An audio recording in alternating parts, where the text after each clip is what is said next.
பண்ருட்டி அதிமுக முன்னாள் சட்டமன்ற உறுப்பினர் சத்யா பன்னீர்செல்வம் வீட்டில் லஞ்ச ஒழிப்புத்துறை திடீர் சோதனை. அதிமுக எம்எல்ஏக்கள் மற்றும் அதிமுகவினர் அங்கு திரண்டதால் பரபரப்பு. கடலூர் மாவட்டம் பண்ருட்டி தொகுதியில் 2016ஆம் ஆண்டு 2021ஆம் ஆண்டு சட்டமன்ற உறுப்பினராக சத்யா பன்னீர்செல்வம் இருந்து வந்தார்.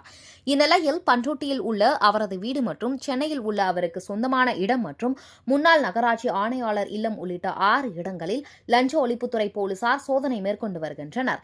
2011ஆம் ஆண்டு 2016ஆம் ஆண்டு முன்னாள் சட்டமன்ற உறுப்பினர் சத்யாவின் கணவர் பன்னீர்செல்வம் பண்ருட்டி நகராட்சி நகர்மன்ற தலைவராக இருந்தபொழுது இருசக்கர வாகனம் நிறுத்துமிடம் டெண்டர் விடுவதில் 20 லட்சம் பண மோசடியில் ஈடுபட்டதாக லஞ்ச ஒழிப்புத்துறை போலீசார் பன்னீர்செல்வம் மற்றும் அப்போதைய நகராட்சி ஆணையாளர் பெருமாள் உள்ளிட்டோர் மீது நேற்றைய முதல் தகவல் அறிக்கை பதிவு செய்தனர்.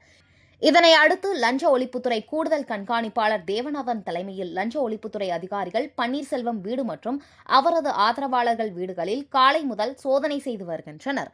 இந்நிலையில் அதிமுக சட்டமன்ற உறுப்பினர்களான புவனகிரி தொகுதி சட்டமன்ற உறுப்பினர் அருண்மொழிதேவன் மற்றும் சிதம்பரம் தொகுதி சட்டமன்ற உறுப்பினர் KA பாண்டியன் மற்றும் முன்னாள் அதிமுக சட்டமன்ற உறுப்பினர் சிவசுப்பிரமணியன் ஆகியோர் முன்னாள் அதிமுக சட்டமன்ற உறுப்பினர் சத்யா பன்னீர்செல்வம் இல்லத்திற்கு வருகை தந்தனர்.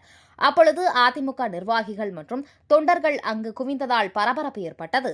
எந்தவொரு அசம்பாவிதமும் ஏற்படாத வகையில் அப்பகுதியில் காவல்துறையினர் குவிக்கப்பட்டு வருகின்றனர். இந்நிலையில் லஞ்ச ஒழிப்புத்துறையினர் திடீர் சோதனை குறித்து பத்திரிகை செய்தியை வெளியிட்டுள்ளது.